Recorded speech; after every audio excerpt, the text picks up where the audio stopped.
What is up YouTube, it's the one and only Yugi Penguin, and as you can see in front of you, today I'm showcasing you my brand new Blackluster Soldier Ritual deck for August 2018.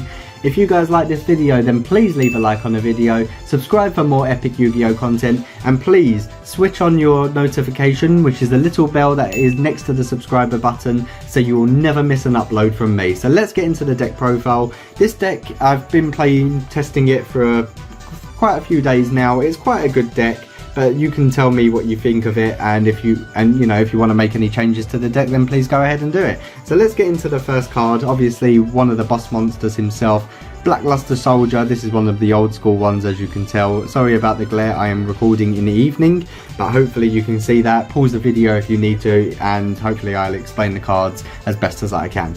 So Blackluster Soldier, obviously you know, back in the day you would actually need the ritual card Blackluster Ritual. We do not use that in this deck because we do not need it whatsoever, because in this day and age we have spell cards that actually, and ritual cards that bring out Blackluster Soldier. But I don't play him necessarily, because when I have Blackluster Soldier I usually just either have him in the graveyard or using him as a banished material or something like that, just so I can get the main boss monster out himself, which is triple Blackluster Soldier Super Soldier. Now if you guys do not know what Blackluster Soldier Super Soldier does, he can be brought out with Chaos Form, he can be brought out with Super Soldier Ritual, and the card Super Soldier Synthesis. So a lot of ways that you can bring him out. So if this card destroys an opponent's monster by battle and sends it to the graveyard, inflict damage to your opponent equal to its attack in the graveyard. So there you go, first start off with the special effect that it controls. It can actually deal quite a bit of damage if your opponent has a 3000 or under beat stick in the graveyard. So it's very, very good card. If this card is destroyed by battle and sent to the graveyard, or it's destroyed by a card effect and sent to the graveyard, you can actually special summon a Gaia the Fierce Knight monster from your hand, deck, or graveyard. So Blackluster Soldier Super Soldier is a very good card, and I'll show you the other cards that it needs to actually gain more effects. So he's a fantastic card, he's your main boss monster of the deck.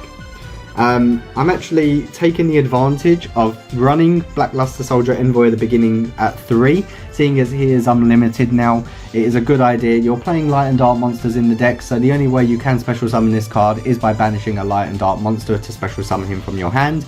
And the effect of once per turn you can actually target a monster on the field and you can banish that target face up.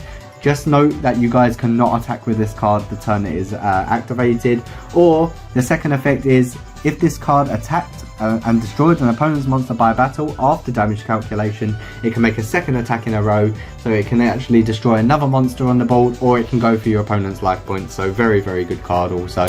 I wonder how many times I'm going to be saying the word very or very good in this video. So let's find out. Okay, so the next cards you want to play are Beginning Night at triple, that's a light attribute, and you want to play triple Evening Twilight Night. So these cards combo off very well together. There you go, there's the word very again. So this is a very fun deck profile. There you go. So basically these cards are used as materials most of the time, in my opinion, for when you're actually doing the ritual summoning for Blackluster Soldier ritual cards. Because when these cards are used as materials, your Blackluster Soldier Super Soldier will gain 2 added effects, and you can choose between the Beginning Night one and the Evening Twilight Night effect. So basically, once per turn you can target one monster your opponent controls and banish it. Fantastic. It's good enough. You're wiping your opponent clean on the board. You're trying to stop all their problematic monsters that are on the board. I mean, the word target is a bit of an issue, but you know, you can get around it nice and easily. And the second effect, when this card destroys an opponent's monster by battle and sends it to the graveyard, you can actually make another attack. So your Blackluster Soldier Super Soldier could gain up to 3 attacks basically. And most of the time with Beginning Night and Evening Twilight Night, if you banish them from the graveyard to special summon a Blackluster Soldier Envoy at the beginning, you actually gain their effects also, because when you banish them you actually add a ritual spell and a ritual monster from your deck to your hand. So that is why we play those 6 cards. Next up I play Triple Manju, essential in the deck. So Manju also, when this card is summoned or flip summoned, you can add a ritual monster or ritual spell card from your deck to your hand. So basically, if you have if you have the Super Soldier in your hand or the spell card and you need one or the other, it gets you those cards as soon as. Most of the time your opponent will negate them. Hopefully you have negation in the deck. I don't really run negation in the deck because I'm going just for brute power. So 2 Envoy of Chaos. So when you do have a ritual monster on the field like Blackluster Soldier, you can actually discard this card from your hand and it will gain 1500 attack until the end of this turn. So basically any monster that is trying to out Super Soldier and you don't want him to leave the field, discard this. It works as an honest, and then you can actually use Envoy of Chaos.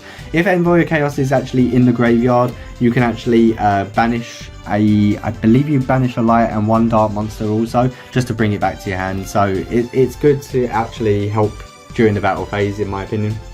Then I play 2 Goblinbergs. So this is to help with Isolde, like Isolde I believe it's called, or Isolde, however you want to pronounce it. It's your link monster, it's for warriors. A lot of people play it in Goki decks, but I'm playing it in the Super Soldier deck because I'm trying something different. I like to be different. I don't play meta, I never will, never have, and I don't wish to. I like to, you know, put decks together, a little bit of thinking into it and seeing where I can go from there. So that's my justification behind it. So 2 Goblinbergs, and you can bring out any level 4 or lower monster from your hand and switch it to defense. Then I do play a couple of Gaia cards. So I play a Rising Gaia the Fierce Knight, Charging Gaia the Fierce Knight, and double Lord Gaia the Fierce Knight. So they all have different effects. Basically you can actually special summon them, like, so basically a Rising Gaia the Fierce Knight, if your opponent controls more monsters than you do, you can actually normal summon this without tributing. If you basically you can actually just normal summon Gaia, Charging Gaia, just without tributing, but its original attack becomes 1900. And if your opponent controls the monsters and you control no monsters, you can actually bring out Lord Gaia the Fierce Knight, and his attack can actually shoot up to 3000. So he is very, very good also. There you go, there's the word very again. Anyway, that's the monsters. Let's move on to your spell cards. 2 Gateway to Chaos. I would recommend running a 3. So please play 3 if you're going to play this, because I only play 2. Gateway to Chaos is your field spell for the Chaos deck. So when this card is activated, add 1 Blackluster Soldier ritual monster or Gaia the Fierce Knight monster from your deck to your hand.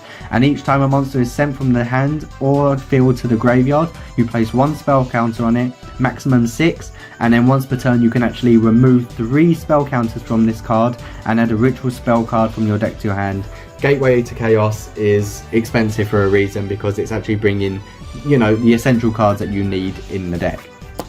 Then I play my ritual cards itself. So this is my ratio, you can change it at any point. Double Super Soldier Synthesis, one of the best in my opinion ever. Super Soldier Ritual I'm only running at 1. It's recommended that you switch them about. You could also play this at 2. This is one of the best ones, but I think Super Soldier Synthesis is best. And then last but not least, I also play 1 Chaos Form to round off your ritual spells. And then I'm playing Double Trading, you know, self-explanatory. Double Call by the Grave, also very self-explanatory. You know, you want to stop your opponent from using their effects in the graveyard, so Call by the Grave, cool effect. Double Twin Twisters, you want to stop the problematic boards and any, you know, spells or traps that are actually stopping you at the moment from, like, especially if continuous traps and field spells from your opponent, you want to stop their plays as quick as possible. The 1 Rota, you know, you want to bring Beginning Night or Evening Twilight Night to the field. 1 Monster Reborn, and 1 Scapegoat to round off your spell cards. You want your Firewall Dragon. I'm not too sure what's going to happen with the ban list. You know, it's either Scapegoat or Firewall Dragon that's going to get hit after this World Championship. Last but not least, I am only running 2 traps in the deck. This is Beginning of Heaven and Earth, and this is Super Soldier Shield. So reveal 3 monsters, 3 warrior monsters from your deck, including at least 1 Blackluster Soldier monster or Gaia the Fierce Knight monster. Have your opponent randomly pick 1. And if they picked either of those, you add them to your hand and send the rest to the graveyard. So it's very good to actually get in cards like Beginning Night or Evening Twilight Night into the graveyard also, because you can use their effect, get them banished, and actually add more cards to your hand. So Beginning of Heaven and Earth is a good choice. And Super Soldier Shield, when a spell, trap card or monster effect is activated that targets a monster or monsters on the field while you control Blackluster Soldier monster, negate the activation, and if you do, destroy that card. This is your Cyber Dragon Infinity for Blackluster Soldier, basically. Can't go wrong with that card. And let's move on to the extra deck, which is 15 cards, and this is what I am playing on my ratio. So Double Isolde, very essential in the deck. It brings, you know, your warrior cards from your deck to your hand. Very, very good. Then I'm playing 1 Firewall Dragon. Obviously that is your Scapegoat target. Then I am playing the Nightmare package. When I say Nightmare package, I mean Nightmare Griffin, Nightmare Unicorn, a Nightmare Goblin, Nightmare Cerberus, and Nightmare Phoenix. So basically every Nightmare card except the Nightmare Mermaid. The One Linkaribo, Underclock Taker, you know, just the standard essential cards. And then let's move into the XYZ cards. Number 38 Hope Harbinger Dragon Titanic Galaxy. Try saying that when you've had a few to drink. Then try saying this: Heretic Sun Dragon Overlord of Heliopolis. These are for your level 8 plays in case you have you know, super soldiers on the field that you want to just waste, or you want to bring out Blackluster Soldier Envoy at the beginning. You have level 8s that you can use. You can go into any of these cards. Then for your level 4 rank, level 4. Then go for your ranked for XYZ plays. You've got the 1 Tornado Dragon for problematic balls on your spells and trap card side. 1 Castel the Sky Blaster because you want to flip your opponent's monsters face down just in case. And also, obviously, for stall play, you want to play the number 41 Baguska, the Terribly Tired Tapir, because once he's in defense, you're negating all monster effects on the field. Doesn't work for you if you've got your Blacklusters on the field. I do recommend putting something like Skill Drain in or something like that. But it's up to you how you want to play the deck, but that's just my deck. I'm not running a side deck because it is just a fun deck. I'm not really playing it for competitive need. It's just something I wanted to showcase and put together just to show you guys my take on the deck. So if you have enjoyed this video, like I said at the beginning of the video, please leave a like, hit the subscribe button for more epic Yu-Gi-Oh content, and I will see you guys in the next one, which will be a vampire deck profile or vampire zombie deck profile for August 2018. Thank you guys for watching. Yugi Penguin signing out. Okay.